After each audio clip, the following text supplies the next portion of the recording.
अस्सलामुअलैकुम। आज हम बहुत ही ज्यादा आसान टॉपिक कवर करने वाले हैं। जल्दी जल्दी से हम इस टॉपिक को कवर करेंगे ताकि जो सबसे ज्यादा इम्पोर्टेंट टॉपिक है इस चैप्टर का यानी वेरिएबल, अगले लेक्चर में हम उसे स्टार्ट कर सकें। तो चैप्टर को वन बाय वन आपने कवर करना है ताकि जो पिछले कंसेप्ट है, जितने भी टॉपिक है वो आपको क्लियर हो। तो आज हम बात करेंगे साइंटिफिक और एक्सपोनेंशियल नोटेशन। ज्यादा इस्तेमाल नहीं होगा इसका प्रोग्रामिंग में या C++ में, आप प्रोग्राम में नहीं देखेंगे, लेकिन फिर भी आपको उसके बारे में पता होना चाहिए। अगर कोई MCQs भी आए तो आप उसे आसानी से सोल्व कर सकें। तो हमें पता है कि जो रियल वैल्यूज होती हैं यानी डेसिमल में होती है, पॉइंट में होती है, पॉइंट के बाद बहुत ही लंबा चलता है। यानी अगर मेरे पास कोई नंबर है 3, 6, 7, 9 कुछ भी, उसके बाद पॉइंट आता है, फिर कोई नंबर बार बार बार बार रिपीट होता जाता है, तो ऐसा होता है, तो वो बहुत ही लंबा एक नंबर बन जाता है। अब उसको शॉर्ट फॉर्म में लिखने का तरीका होता है, जो कि दो तरीके, एक साइंटिफिक और एक एक्सपोनेंशियल नोटेशन। साइंटिफिक नोटेशन की बात करें तो इसमें 10 की पावर में शो होगा। जब हम एक पॉइंट को उठाकर लाएंगे सबसे पहले, और उसके बाद जितने भी नंबर होंगे उनको 10 की पावर में शो किया जाता है, जबकि एक्सपोनेंशियल में वो e की पावर में शो होता है, यानी 10 की जगह e लिखा जाता है। तो ये मेन इनमें डिफरेंस होता है। अब उन्होंने इसको कैसे डिस्क्राइब किया उसको हम पढ़ लेते हैं। तो रियल नंबर जो होते हैं उनको हम इस तरह से लिख सकते हैं। अब ये नोटेशन करती क्या है कि जो लार्ज रियल नंबर है यानी डेसिमल वाले, पॉइंट वाले जो लंबे नंबर है, उनको शॉर्ट तरीके में रिप्रेजेंट किया जाता है। तो ये दो चीजों पर, एक मेंटिसिया एक एक्सपोनेंट। जो e से पहले वाला नंबर होगा वो मेंटिसिया, और जो e के बाद नंबर लिखा जाएगा यानी पावर में लिखा जाएगा वो होगा एक्सपोनेंट। अब यहाँ पर उन्होंने कहा कि जो वैल्यू e से पहले होगी, जो कि मैंने आपको बता दिया, वो मेंटिसिया, और जो e के बाद होगी वो एक्सपोनेंट होगा।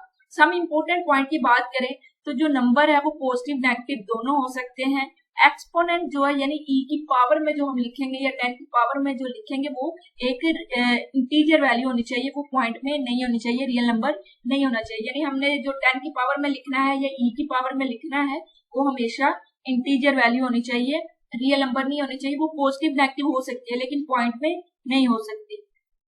अब हम बात करें कि e से पहले जो हम लिख रहे हैं उसकी वैल्यू 1 से 10 तक होनी चाहिए, इससे ज्यादा नहीं होनी चाहिए। अब सपोज किया कि हमारे पास एक रियल नंबर है, यहाँ पर एक रियल नंबर है। ये रियल कैसे है? क्योंकि पॉइंट के बाद एक जीरो आ रहा है। अब हमने अगर इसको साइंटिफिक नोटेशन में रिप्रेजेंट करना है तो मैंने आपको बताया था कि पॉइंट को जब हम लाएंगे यानी इस पॉइंट को, इस डॉट को जब हम उठाकर इधर लाएंगे तो कितने डिजिट्स हम लेकर आए हैं इससे लेफ्ट की तरफ, 1 2 3। तो जब हम राइट टू लेफ्ट जाएंगे तो जितने डिजिट हम जाएंगे पॉइंट के वो 10 की पावर में आ जाएगा साइंटिफिक नोटेशन में, और वो 10 की पावर में पॉजिटिव नंबर आएगा।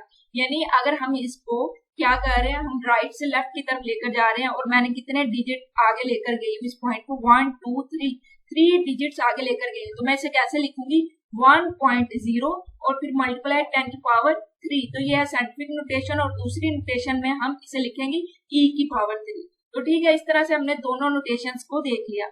अब इस एग्जाम्पल में वो बता रहा है कि जो e से पहले वो मेंटिसिया जो e की पावर में आएगा वो एक्सपोनेंट होगा। सिमिलर उन्होंने एक और एग्जाम्पल दी, इसमें ये वैल्यू नेगेटिव बन रही है। ये नेगेटिव कैसे बन रही है? अब ये वाला पॉइंट मैं उठा के लेके जा रही हूँ अपना लेफ्ट टू राइट, यानी लेफ्ट से जा रही है वैल्यू राइट की तरफ पॉइंट की। तो हम कितने पॉइंट इसको आगे लेके जा रहे हैं, 1 2 एंड 3, और 4.694 हम लिख रहे हैं। तो इसका मतलब मैं 3 पॉइंट इसे लेफ्ट टू राइट लेके गई हूँ, इसलिए ये 10 की पावर -3 होगा, या फिर एक्सपोनेंट नोटेशन में e की पावर -3 होगा। तो इस तरह से हम इनको रिप्रेजेंट करते हैं। तो यहाँ पर उन्होंने कुछ एग्जाम्पल दिए जिसके बाद आपको मजीद क्लियर हो जाएगा। रियल नंबर है 1.98, ठीक हो गया, और उसके बाद इस पॉइंट को हम कहीं भी लेकर नहीं गए तो इसका मतलब 10 की पावर 0 रहेगी और e की पावर भी 0 रहेगी। ये साइंटिफिक, ये एक्सपोनेंशियल नोटेशन। अब हम अगर इसकी बात करें तो इस पॉइंट को, इस डेसिमल को मैं कहां पर लेकर जाऊंगी, 4 के बाद मैं इस पॉइंट को लेकर जाऊंगी तो कितने डिजिट में लेकर जाऊंगी, 1 2 3 4 5 6, यानी 6 डिजिट्स लेकर गई हूं मैं। 6 डिजिट्स के बाद उससे पहले मैंने जाकर इस पॉइंट को रखा है। और याद रखिएगा जब मैं राइट टू लेफ्ट जा रही हूँ, यानी राइट है यहाँ पे और राइट टू लेफ्ट जा रही हूँ, तो जो पावर आएगी, जितने नंबर मैं लेकर गई हूँ इस पॉइंट को आगे, वो हमेशा पॉजिटिव आएगी। तो यहाँ पे साइंटिफिक में 10 की पावर 6 आ जाएगी और यहाँ पर e की पावर 6 आ जाएगी। अब मैं लेफ्ट टू राइट लेकर जा रही हूँ और कितने नंबर लेके जाऊंगी, 5 तक लेकर जाऊंगी, क्योंकि यहाँ पर हमने देखा है कि 1 होना चाहिए या फिर लेस देन 10 होना चाहिए, यानी 1 to 9 होने चाहिए हमारे e से पहले वाला नंबर। तो यहाँ पर तो 0 है, तो हमने 5 तक लेकर आना था इसे पॉइंट को। तो जब मैं इसे 5 तक लाई हूँ, 1 2 3, तो 3 डिजिट्स 3 एंड 4 क्योंकि 5 के बाद लिख रही हूँ मैं, तो यहाँ पे 4 डिजिट्स के बाद मैं लेकर जा रही हूँ कहाँ से, लेफ्ट टू राइट, इसलिए इसकी ऊपर जो वैल्यू आएगी, पावर में जो वैल्यू आएगी वो -4 आएगी और ई में भी ये -4 आएगी। तो ये आपको आई होप क्लियर हो चुका होगा। अब किसी किस्म का भी इसमें एमसीक्यूज आए तो आप उसे अटेम्प्ट कर सकते। अब हम रेंज एंड प्रिसीशन की बात करें तो ये पॉसिबल वैल्यू हो सकती है फ्लोटिंग टाइप वेरिएबल में। वेरिएबल क्या है अगली लेक्चर में हम इसे पढ़ेंगे, जो कि स्टोर कर सकते हैं, जिसको डिस्क्राइब कर सकते हैं 2 टर्म्स में।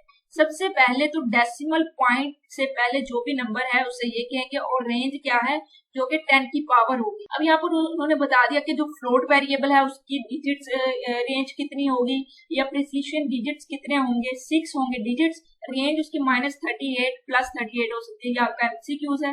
इसी तरह पर यहाँ पर उन्होंने एक वैल्यू बता दी है, तो इसमें डेसिमल यानी इस पॉइंट के बाद जितने नंबर होंगे वो उसकी प्रिसीशन वैल्यू होगी, और जो हमारी पावर में होगा वो उसकी रेंज होगी। तो याद रखिएगा जो पावर में होगा वो रेंज होगा और जो डेसिमल के बाद होगा वो प्रिसीशन नंबर होंगे। इसी तरह से यहाँ पर भी उन्होंने वैल्यू बता दी है।